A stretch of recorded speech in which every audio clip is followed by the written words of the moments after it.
Hello, hello, everyone, and welcome to the Healing Corner podcast, where we gather together 2 times a month, every second and fourth Saturday, to have real conversations about real life things, about healing and living our happiest, healthiest lives. I am Coach Yams, and I have with me Coach Deb always. And before we get into the topic of dark thoughts and suicide ideation, I want to give Coach Deb a chance to introduce herself. Okay. Hi, everyone. My name is Deborah Williams. I'm the owner of Deb's Healing Cornerstone and also Deb's Healing Cornerstone Intuitive online. So you can definitely check me out at www.debshealingcornerstone.com if you're interested in any of the services that I provide. Absolutely. And then Coach Yams, Yamana is my government name, and I am the owner of Healing is Work Coaching. And if you're interested in any of the services that I may offer, you can check me out at yamanamitchell.com. If you want to join my virtual dance party, dancewithyams.com. But all these things will be in the show notes. In the meantime, let's get into this topic about dark thoughts and suicide ideation. Mhm. I'm gonna let you start things if you'd like to, give me your thoughts on the topic and kick this thing off. Okay. So I'm gonna kind of go from a perspective of my own personal experiences because when I think back, when I was younger, I really went through a depressive state, but at that time, it wasn't a label for it. So there was a lot of things that we kind of just suffered through, even as a society. We kind of just suffered through things, and I was one of those ones that kind of was I don't want to say a victim, but in a way, because of the ignorance that we had, when it comes to depression. And I remember I was as young as about 6, 7 years old when I first just was thinking dark thoughts and thinking of ways of just like ending the whole situation. I remember I used to tell myself, well, I got to make it till I'm a dog. I got to make it till I'm a dog. And then once I get to that age, then I can make more decisions for myself because I felt like I was not in control. And kind of going forward, as I got older, time started to, I got a little bit more independence and stuff like that. And then it was almost like the people around me were dealing with the same thing, but we didn't know what that was. So that became like a codependence or, kind of like a way to try to cope, but it wasn't a healthy way. Trauma And bonding. yes, exactly. So I've experienced that too, and actually this recent last few years, and it's crazy to me because it seemed like when COVID happened, that's when I got out of that. And it's like, society was going into this downward spiral, and it's almost like I started to see the light at the end of the tunnel. Yeah, yeah. And so it's interesting that you saw the light at the end of the tunnel was this in the beginning of the pandemic when you felt that way? Pretty much. That A is little bit dope. right before. It was like 2019, right before it. Okay. Okay. So it's interesting because my story is suicide ideation is something that I have struggled with my entire life. Mhm. It's not something that I've openly shared until last year, the end of last year, because it's always been an area of shame Mhm. and fear of not being accepted by the people around me, and Mhm. also fear of ending up in somebody's nut house. If we're just Exactly. going to call a thing a thing. And so I don't know if anybody knows like what suicide ideation is and what that looks like. And I've tried like Googling it and things like that. And there's no real solid definition of it because it's the thought of or the fixation of not continuing to live. Mhm. And because it's something that is heavily underreported, I would imagine, because I know for myself, I'm not sharing, and I imagine there's so many other people in the world not sharing, things not getting reported, that it's underreported how many people actually struggle with this. But it's something that is triggered sometimes by mental illness, Mhm. mental health issues, post traumatic stress disorder, anxiety, depression. Like it can be brought on by a multitude of things, in addition to it being something that may be a part of your family Yes. history. And so for me, the the thing that I have realized now that I'm openly sharing that this has been my journey is that growing up in a single parent household, having a lot of responsibility early on, having a lot of stress, a lot of anxiety, and then bouts of depression in my young adulthood and forward, not having the language or the space to be able to express feelings and work through those feelings made me turn inwards, feel isolated, and not want to keep being here. Yeah.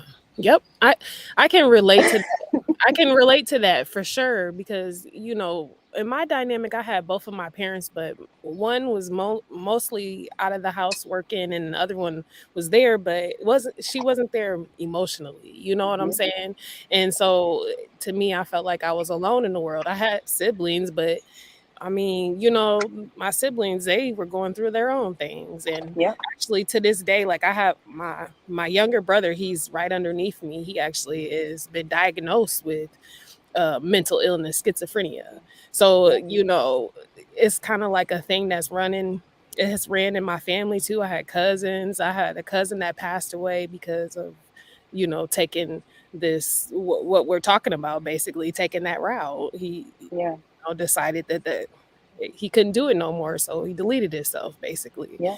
So it's like, and then especially when it comes to our culture, I mean, in our community, this is one of the things you keep it under wraps. We don't talk about this, and just like you said about you don't want to be put into a situation where you're in a mental Yeah. home or Yeah. struggling with that. And it's Yeah. interesting because stuff started to, I realized as I was sitting back and going through my healing, the things were piling up Yep. because I was going through this depression, and then in the midst of it I had my daughter. And after I had her, I had the what they call postpartum. So I Mm-hmm. started going through that. I was gaining a whole bunch of weight and just not even caring about myself, basically. Yeah. And I went the last time that I actually had the thought of that, that was probably 2017. Mm-hmm. That was the last time. And it was Yeah. like, I felt like, okay. And this is what keeps me going now is that I realize after going through this multiple times in my life, if I'm still here, then that means that there's a reason for that. And that's what Yeah. keeps me grounded. Yeah. Yeah. And for me, I know doing my own healing work, because here's the thing, the thoughts had been oscillating kind of in the background. They've always been dark, in and out. Things are okay, things are not okay. And then the pandemic happened. And the Mhm. pandemic happened, and I was optimistic. And I'm like, okay, this is not going to be a thing that's going to go on forever and ever. I mean, y'all, I booked a trip January 1 to go to Greece and Turkey in September of 2020 Uh-huh. and was holding out hope. I was like, this is going to all be gone by like August. I'm going to hop on this Mhm. flight. I'm going to be living this life. And the closer it got to that time, and the more it set in that like the world is going to be shut down for a bit, and you're going to have to be okay with that. It was hard for me Yeah. because there's so many things that I enjoy doing outside, and it felt like outside was taken from me. Mhm.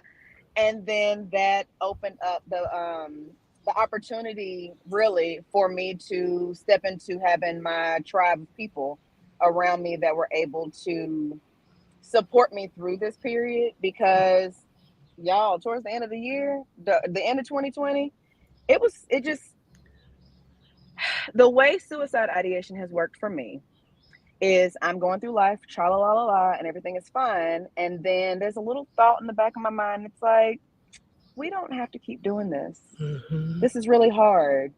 We don't like it here. And it's not even like something I'm consciously thinking. I mean, literally, I've been at work on my computer doing things, and then Mhm. the thought slides in, and it's like, we don't have to keep doing this. And I Mhm. remember the last time it happened, I was like, are you fucking kidding me? Mhm. Everything is fine. Life is smooth. I'm happy. Things are Yep. good. Why would you disrupt me with this thought, subconscious? Why would you do that to me? Mhm. Um, And so then fast forward, because I've continued to do the work, I continue to self reflect, spend time with myself, and have these conversations out loud. It's allowed people to give me support and to empathize with me. It's allowed space for this to be something that can be destigmatized, because that's another part of this. With it feeling shameful and taboo, like you're not supposed to talk about it, it Yeah. stays in the dark, in the shadows, behind the curtains. And then people think that they're suffering with this and through this by themselves. And it's Themselves. incredible how many people are dealing with literally the same or a very similar situation. But if you don't open your mouth and they don't open their mouth, y'all are both sitting in that same room suffering Yeah. silently by yourselves. And you have no idea that just having somebody that holds space for you and you hold space for that other person can be the thing that makes you feel just a little bit better for another stretch of time to get you through this thing. Yes, yes. And about feeling heard, that's it right there. Cause when, like I said, and when as far back as I can remember, I was young, like a little kid, and it's like, what in the world could be happening that bad to make you feel like that? But that was my true feelings. That Yeah. was my true feelings. And it's just kind of like what you just said. Like, I've had, thoughts about it and kind of like you wondering where's it come from. But I also think that it's got something to do with having empathy. A lot of times it's got a lot to do with empathy, and you can feel other people's energies too. Mm-hmm. Because that's another thing that I've realized. If you're dealing with this type of thing, sometimes it's good for you to be surrounded by, if the people are not good for you, to surround yourself in either a group that's good for you, or to get away on your own Yeah. and deal with it. Write stuff down in a journal if you had to, burn it, put it on fire, just so that you can release these energies, because these things really do hold within our bodies, like, Yeah. and it's like trauma that can be built up over and over as time Yeah. goes on if you don't deal with it. And I notice even my surroundings, like where I originally came from, the city and stuff like that, is very toxic in itself. Like the whole city has like a lot of people that dealt with mental illnesses. A lot of them never been to the doctors, but you can diagnose it by the way that they live their life, you know? Yeah. So, and it's real interesting how these things can just, it's like it creeps up on you, like how you Mm-hmm. were saying.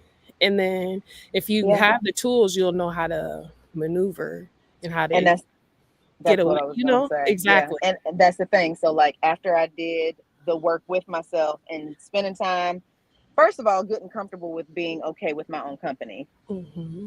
and being okay with being in silence, which then allowed my thoughts to do whatever they do, and letting myself know through the healing that I've done that, just because I have these thoughts don't mean that they're real. It's just Exactly. a thought. Just because I have these feelings doesn't mean that they're going to last forever. They're just what my current state is. And if I allow that feeling to move through me, then it doesn't get stuck in the body.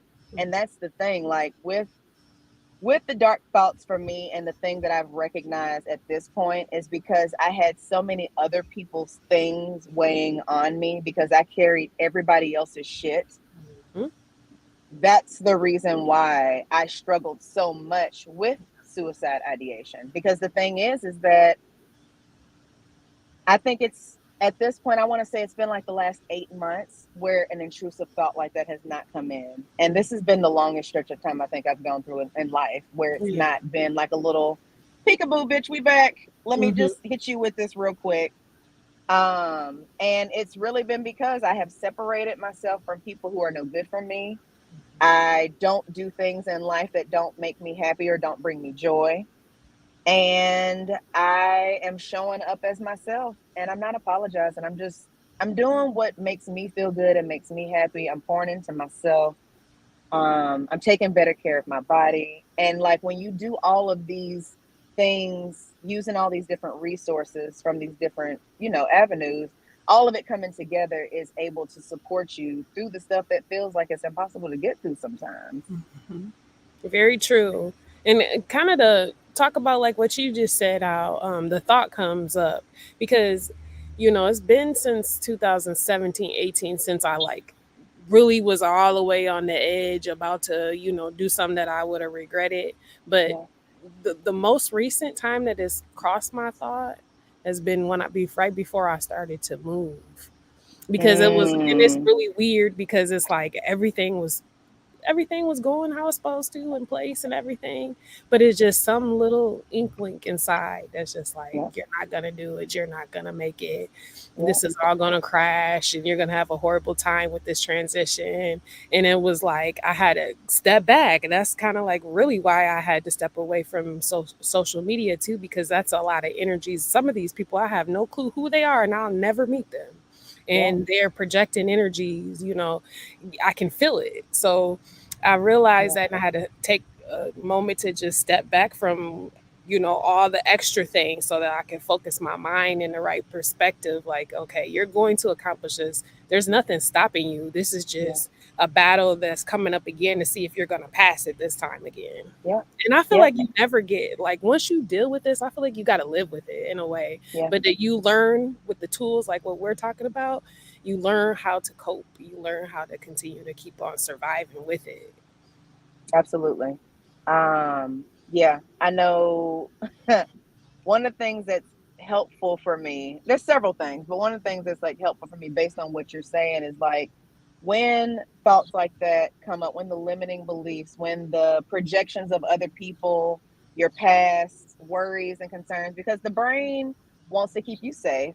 It Mhm. knows what you've been through. It's keeping histories, keeping receipts, y'all. Mhm. And when it keeps receipts, it's pulling down. It's like, but you remember you did this and this and this, and it Yep. turned out like that.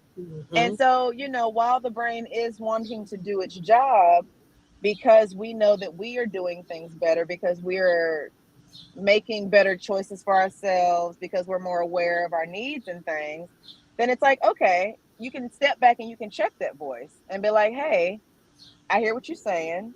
And I thank you for protecting me, or, being that safe space in the past. You've served your purpose before, but I've got this and I'm able to handle this. I've done X, Y, and Z, and I'm going to be okay. Yeah. Sometimes you got to talk yourself through that.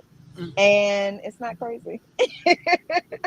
It's You got not. to talk yourself through this because, yeah, there's constantly chatter happening inside of your mind, and the subconscious is ruling like 95% of what's going on in your actual life, in your waking life. And Yeah. so you have to talk yourself off of the proverbial ledge, if you will, Voice of sometimes reason. daily. Voice Yeah, of reasoning. Be your own voice of reasoning. yeah. And then zoom out and say, is this going to matter in a week? Is this going to matter in 6 months? Is this going to matter in 6 years? Because that's the other thing. It's easy. We get so caught up in feeling like right now is going to be forever, Mhm. and nothing is permanent, not even this life. And Yeah. not in like a way of don't keep being here, because you have a purpose. If you're still here, you have a purpose. You're Yeah. drawing breath, you still matter. Even if you don't have someone around you right now that makes you feel that way. And if you're ever feeling like you don't have anybody, I do believe that the hotline for when you have dark thoughts is 998. And so you dial that number and you can get somebody on the line any time of day to talk you through those things if you don't have that within yourself to do. Because we can't do everything for ourselves at all times. Sometimes we need help. And there's strength and there's power in asking for help. Yes. That's true. Very true. And then, like, kind of going back to what you said about finding your soul tribe, like, I've realized that that's one of the things that I manifested too. Um, like the last time when I was going through that, like when it was really, really, really bad, I remember like kind of saying to you, and this is another thing society don't like us to do, but I feel like this helps. Talking to yourself.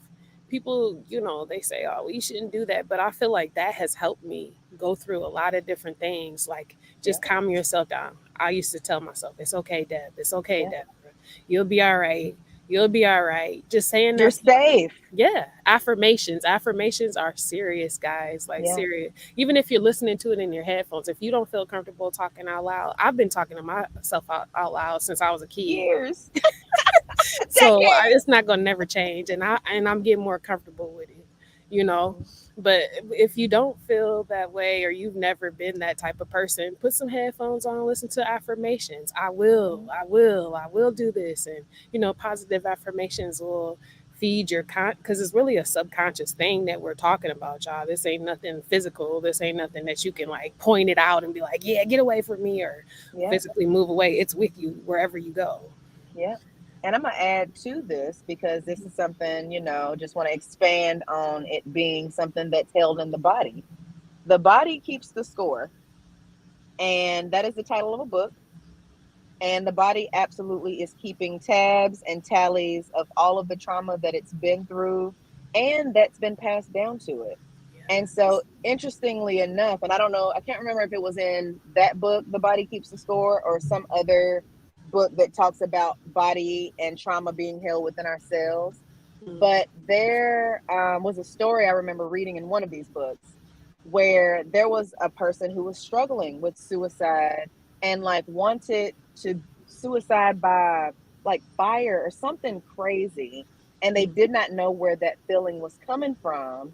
And then when they did some family work to unpack the ancestral things, it was brought to the forefront that there was like a grandparent or a great grandparent who had experienced that or who had almost experienced that.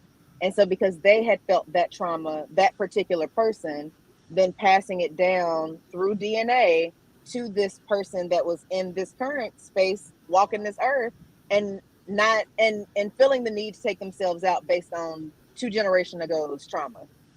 And we So, got to like, think. sometimes your trauma is not even yours. Exactly.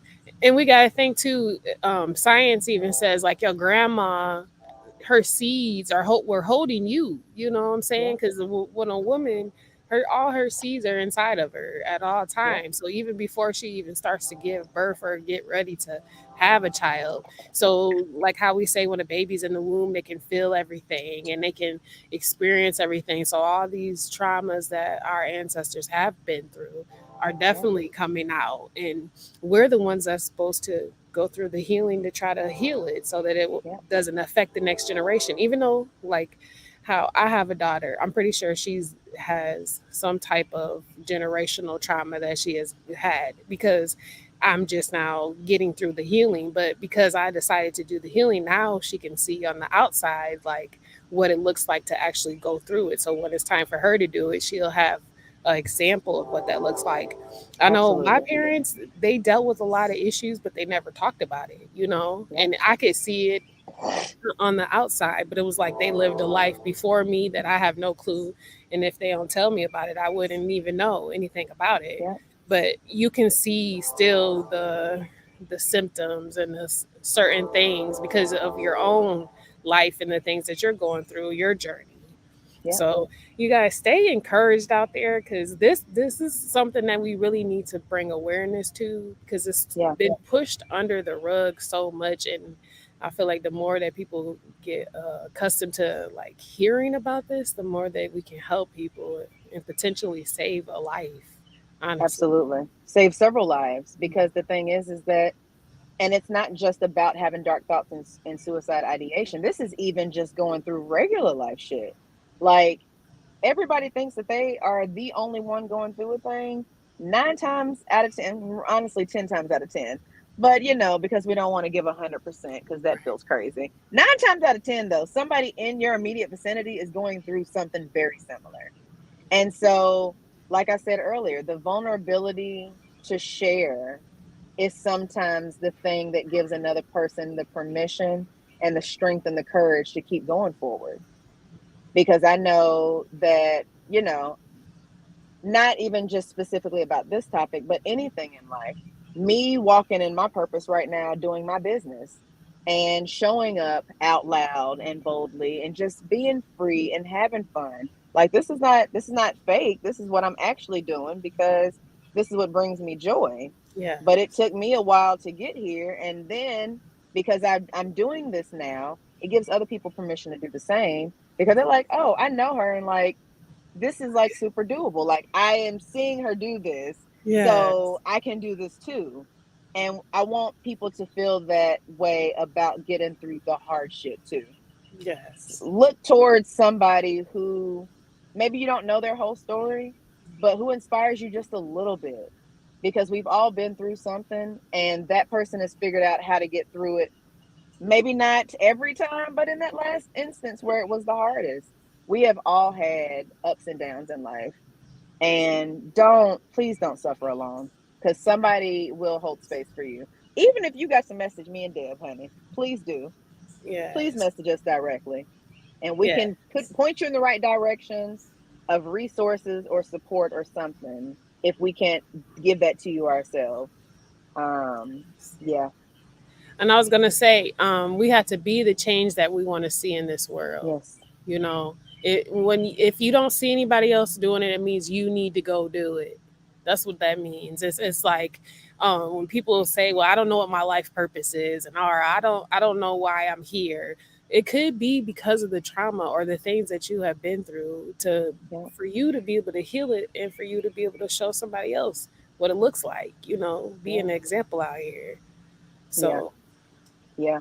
And don't let that keep you bitter or down, honey, because I know that's what I yeah. feel like my purpose has been, especially in my family unit. Like you spoke about breaking down the ancestral traumas and the things that we've experienced and the people before us. And a lot of the things that I've done in my life, I've been the first person to do it in my family. And that is terrifying in itself. But then it's Mhm. like, but am I going to sit and wait for somebody to show me how to do it? Yep. Or am I just going to go after it? Yep. And in doing the go after it, my purpose came to me. There you go. There you So I go. didn't have to go look for it. My purpose was like, hey, girl, here you are walking in it. Now Yeah. just keep doing this. And that's like a testimonial to yourself, Mhm. because that also, like, once you get and accomplish things, that also helps you to go back and to pull that once you get to those tough times or one of them times where you don't feel like you can't keep pushing on. You remember back in, Mhm. 2000 or whatever year it was, Mhm. right? You went through this and this, and guess what? You're still here.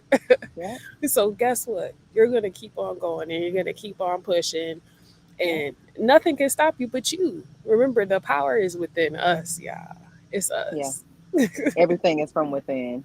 Everything is from within. Mm. Yes, I love it. I love that we've had this conversation out loud. Hmm. I love that the world is going to get to hear this conversation, because it's something that especially brown and black people must talk more about. There is no shame in not loving every day of your life on this planet, because life be lifing. And so that's not realistic to expect for every day to be sunshine and rainbows. There will be low periods, and that's okay. There are so many tools available to get you through those low periods. You just gotta reach out and That's grab it. for something, anything, Reach out and anyone, touch. somebody's hand. Yes. Well, I know in 2 weeks, I don't know the exact date, y'all, but in 2 weeks, we will be back to expound on this conversation with a guest. And she will be going into depth about her experience with postpartum depression, which is an extension of, this topic that we have here.